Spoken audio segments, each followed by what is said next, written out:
Tumbeta italia katika anga. Like this.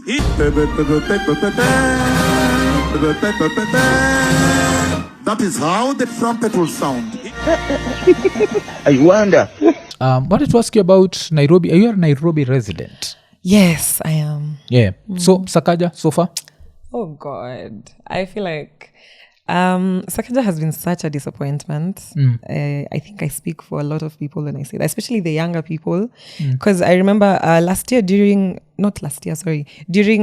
campaign season, during our last elections, Yes. his major selling point was that he's young. So we're like, okay, maybe now we'll have someone in government that understands and, represents us properly. But so far, I feel like it's just gotten worse and worse and worse over time, especially like the state of Nairobi generally. We could be so much better. So, what do you hate most about Nairobi? Like, so far, like, kitu gani inafanya unasema the state of Nairobi? I think roads to begin with. There's a lot of potholes kwa barabara, which leaves me wondering, is it that like no one is noticing, or is it that they're just ignoring it? Because I feel like for a capital city, Yes. we are so far behind. And also not just roads, also just general cleanliness. Yeah. Especially Nairobi CBD. Is one thing. Oh, I'm rarely in the CBD, so I can't maybe talk about that, because Nairobi CBD ni chafu. Yeah, in some areas, I think. Okay, ukitembea, I access CBD a lot because of my job. Yes. And I've come to realize, ukiona haraka inakaa iko sawa, but like there's those like specific spots where either like there's garbage being dumped, and I think that contributes to like unhealthiness and uncleanliness and all that. I know we have like dustbins now in CBD, but I don't know, maybe it's an us thing. Okay. Because you'll find like there's a literal dustbin right there, but there's garbage that's been dumped right across. So I don't know, it's sad. Really. And it come to roads, because come to roads, I always tell people about this area that I'm in, and that like connecting road, like on this street, I mean, is like has so many potholes. Oh yeah. And easy potholes zimekuwa for a very long time. And apart from that, there's a time when there's a busted sewage. I think at least this time they've repaired the busted sewage. But alafu I always joke that this is supposed to be a middle class neighborhood, you know. So if a middle class neighborhood looks like this, like how's a slum supposed to look like? Yeah, exactly. So ukifikiria roads, like what? Yeah, roads. I think the pothole situation is getting worse, because I feel like, yes, roads are being used, right? And over time they zitaribika, but there should be quickness, or rather promptness, when it comes to like fixing where there's issues like potholes. Because unapata, on my way to town this morning, there was a bit of traffic, and I thought maybe it's an accident or something. Turns out there's a huge pothole on the side of the road, so like cars have to avoid it. So it creates like a lot of traffic, and it's like on a major highway. So I was really puzzled. Which highway? Thika Road, I think. Oh, Thika Road. Oh, okay, okay. Like there's a pothole somewhere that's too much. Because this has reminded me of something. There's this apparently squeezy naitwa nini place Uhuru Park, kuna like a bus terminus, eh? Oh yeah, I think I saw. Yeah, they're constructing crazy, man. Like a park. A park should be a park. It should not be a place for buses. Yeah. And that's the incompetence here, this guy. So now around Koyo bus terminus, someone shared this is like a pothole, eh? Like there's this car. I don't think the guy in the car knew about it. About the pothole. Yeah. So he tries to drive because the traffic is opening up, eh? And just see what happens. God. Like you can try and imagine. So huge. Yeah. So, kitu mtu anashindwa, afu na ni remind, I don't know if you ever saw the Kelly's video where she was talking about Kenya. I think I did on TikTok. And she was saying like everything is great in Kenya except we don't repair our potholes. It's true. Yeah, because this is crazy. I mean, you can try and imagine. Yeah, and then imagine how many people like have probably passed through there, either gari karibika or motorists who did not see it. Yeah, because the same thing nikacheki kuna mtu anaitwa Gonyi Wanduthi, Rex Maina, Wanduthi, commented yeah. serious hazard alert. There's a massive open manhole outside Green Park coming from Ngong Road. It nearly claimed a biker's life. This level of negligence is unacceptable. Because when you look at this, you have to wonder, did this really kunjika in one day? No, I think that happened like over time, which again now comes back to promptness of fixing like stuff like potholes on the road. Because it probably started off as kitu kidogo. Yes. And then over time, because again, it's a road that's being used. Ikaendelea ikigrow up to that point now where it's literally almost taking people's lives. Yeah. And the messed up thing is we make it look like rocket science. I don't think kusil potholes ni rocket It's not science. that hard. I don't even think it would take that much resources, if we're being honest. So I think it's just a matter of negligence. Like the county government is just negligent. Yeah. Alafu najua now, because I didn't know about this, I had to even research and see. Nikapata hiyo Green Park terminus opened for use by long distance PSV. So apparently it's not the short distance ones. Wow. Alafu who opened it? To Sakaja. But if he opened it in December 2022, it means that it was the Uhuru government that was changing it. Yeah. And okay, the motto is let's make Nairobi work. But now to go back to when was this? I think this was on Tuesday. So on Tuesday there was a headline that Sakaja cedes county roles. Ruto and Sakaja agree to share responsibilities. Sakaja cedes 3 functions to the national government. National government to handle garbage, roads and water supply. So tukianza na roads zenyewe, considering the state of the roads, if this was true, would you want the national government to handle roads? I feel like it would make it worse. Because when you think about it, the national government like has a lot that they're capable for, or rather handling, and now it like broadens their area of work, especially making it so that some areas do not get highlighted. For example, things like potholes on the road. If that's being taken care of by the national government, I feel like it won't really work, because if it was previously still county government, under county government. Yes.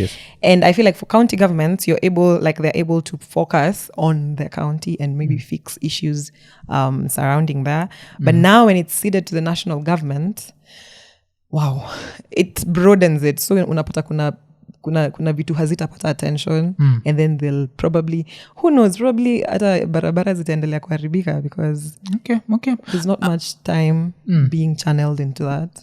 But can you see the reasoning behind this with Ruto and his Singapore dream? Because if you're trying to turn Nairobi into Singapore, you need, if you're trying to turn Kenya into Singapore, you need the capital city of Singapore to look a certain way. So maybe that's the reason. Maybe that's the reasoning. And then, so that's number one. Number two, the other argument would be, considering that the county government has failed terribly, and right now tuko used to all these bad roads. Yeah. What's the worst that can happen? I don't know if you can look at it from that point. Okay, yeah, that's also something to think about. I think the whole Singaporean dream definitely counts for these roles being ceded to the national government. So they're probably trying to, kusafisha rada, so that if the capital city is looking really good, then maybe we can ignore all the other problems going on in other counties and like actual problems that need fixing. And I don't know, I feel like with now the national government being the one overseeing it, okay, yeah, you're right, it can't get any worse, but it can get worse. How can it get worse? I feel like it will get worse, in the sense where, okay, Said, I feel like Kenyans tushazoea mashida, to the point where now you're like, okay, fine, but I feel like even with that thinking of how much worse can it get? Yeah. I truly believe that it could get worse. Okay. Yeah. Because damn, hii area niko kumekuwa hivyo, but apart from that there's another area najuaga hizo masa is Nairobi West, and in that area it's the manholes. Wow. And they're uncovered, and it reminds me like last year I think there's a video that was going around where a certain girl missed to see a manhole and she ended up falling in one. Oh. And she was like naitangwa ni writhing in pain, like she was in pain. Jesus.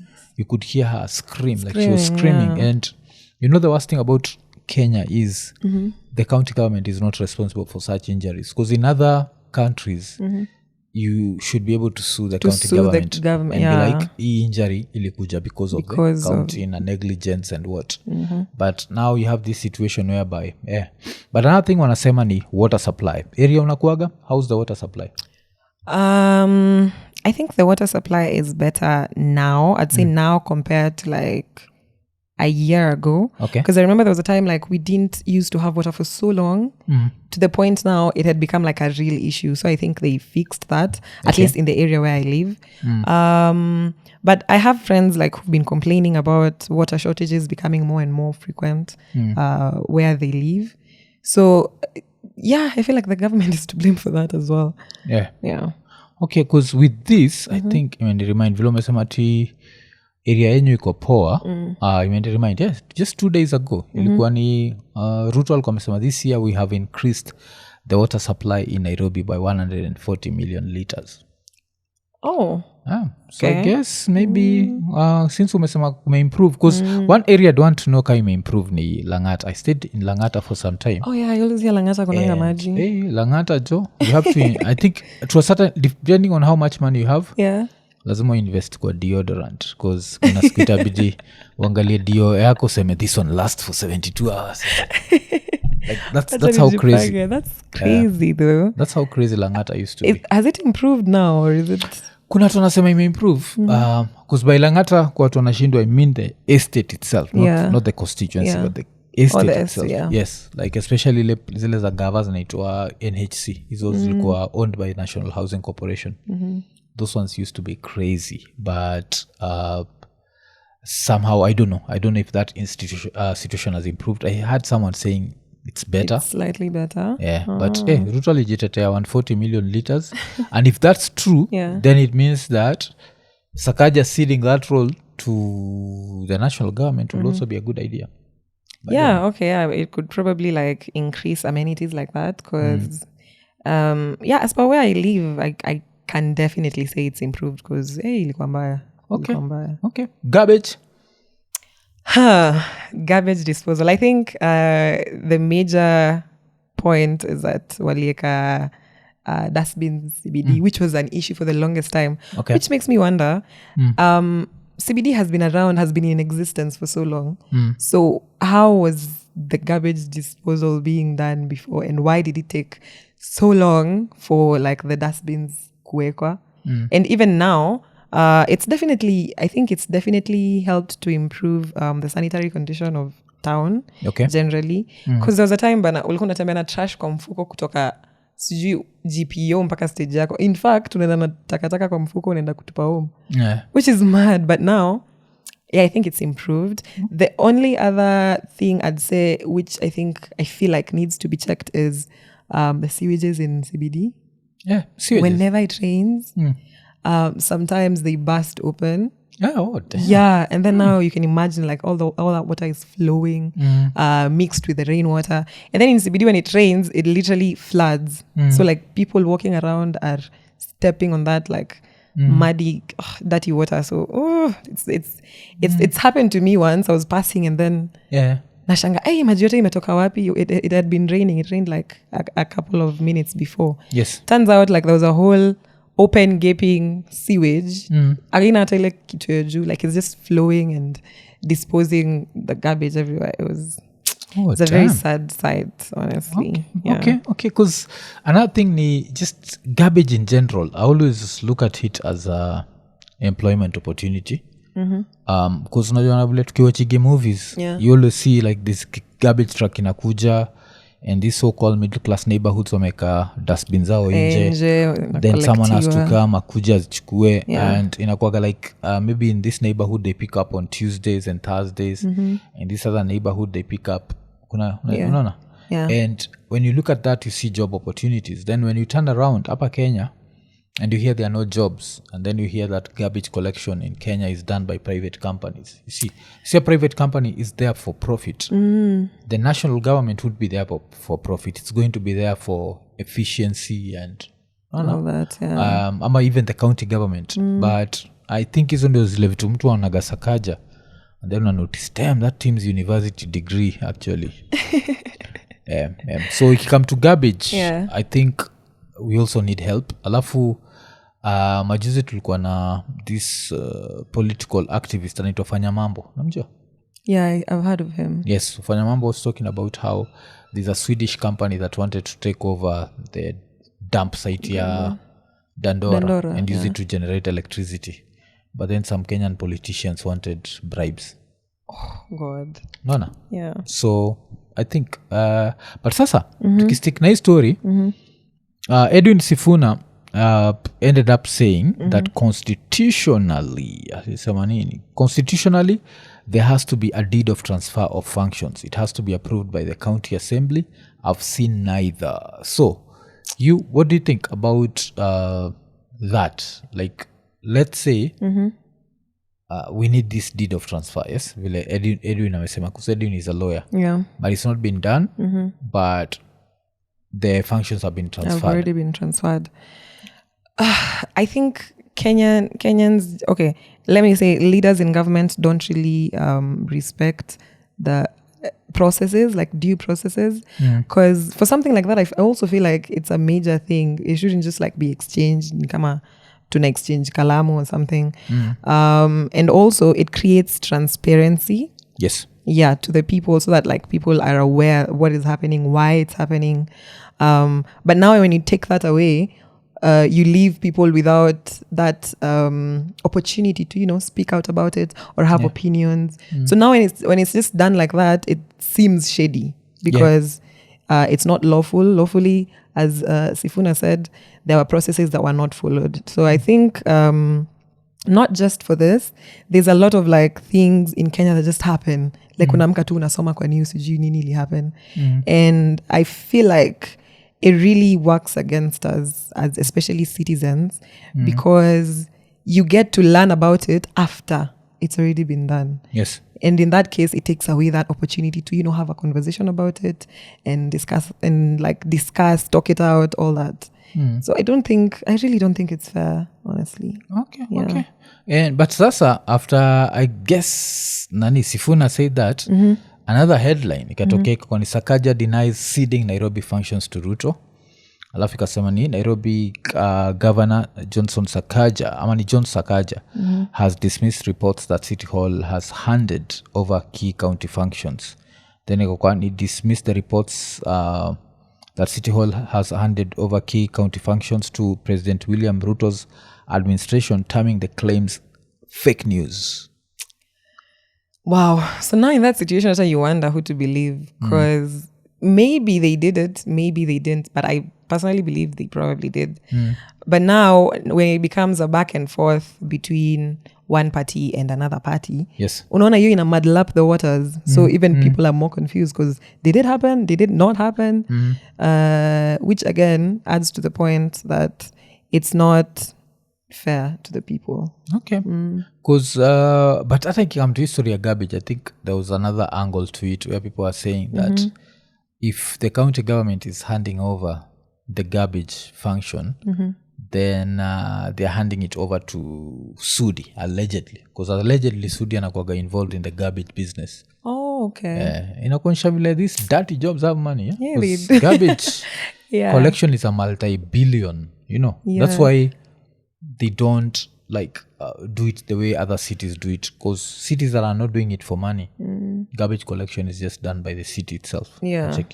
So but wacha tungoje tucheki how this whole story unfolds. IKONINI, najua mwaka ni mpya lakini injili ni ile ile LemFi. So kama uko US, uko UK, uko Canada ama uko the UAE na unataka kutuma do Kenya, baki umechangamka, ingia LemFi, utabaki umepata the most competitive rates. Lakini apart from that, on your first transaction ya $100 or more, utapata $20 sign up reward. So unangoja nini? Baki umechangamka, chap ingia LemFi. LemFi, international payments for everyone.